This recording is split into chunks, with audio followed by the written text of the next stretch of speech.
I'm at Lost Beach, or no, Short Beach, Oregon, just north of Oceanside, Oregon.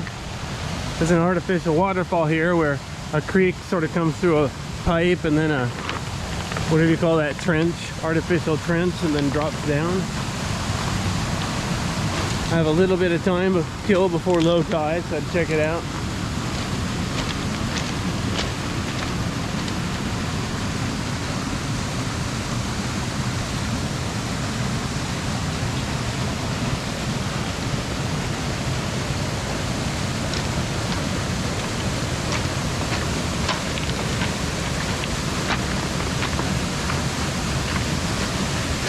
It'd be kind of neat to climb up there and see where all that water comes from, but looks a little bit dangerous, so I guess I have to resist the temptation for now. Maybe if I ever buy a drone, I'll fly my drone up there.